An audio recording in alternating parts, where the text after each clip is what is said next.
Ya, selamat pagi Bapak Ibu Saudara yang dikasihi oleh Tuhan. Kita bersyukur boleh menikmati hari yang baru. Sesuai dengan program bacaan Alkitab kita, hari ini kita sudah sampai di dalam surat 2 Petrus pasal 3 dan 1 Yohanes pasal 1 dan pasal 2. Nah, untuk mengawali hari ini kita akan merenungkan bagian firman Tuhan di dalam 2 Petrus 3 ayat yang ke-9 yang berbunyi demikian. Tuhan tidak lalai menepati janjinya, sekalipun ada orang yang menganggapnya sebagai kelalaian.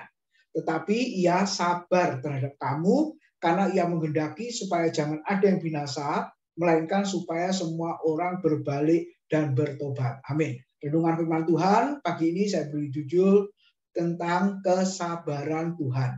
Bapak Ibu, kalau kita mendengar bahwa orang itu sabar, kita berkata, mengaku kita juga termasuk orang yang sabar. Tapi pertanyaannya, kesabaran kita itu, kesabaran manusia pada umumnya, apakah ada batasnya, Bapak Ibu?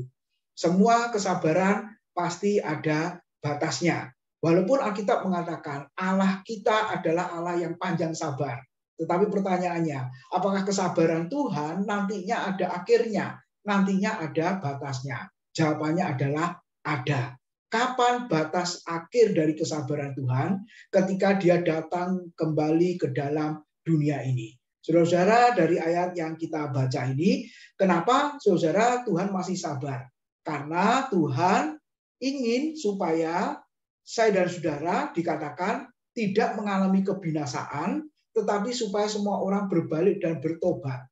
Ketika masih ada orang yang belum bertobat, belum ada yang berbalik kepada Tuhan sesuai dengan jumlah yang ditentukan oleh Tuhan, maka Tuhan itu masih sabar. Artinya, dia masih memberi kesempatan kepada kita, bahkan kepada orang berdosa, untuk kembali kepada Tuhan. Tetapi ingat, saudara, kalau kesabaran Tuhan sudah habis, yaitu dia sudah datang kembali yang kedua kali ke dalam dunia, maka semuanya sudah berakhir, dan yang tidak bertobat kembali kepada Tuhan akan mengalami kebinasaan.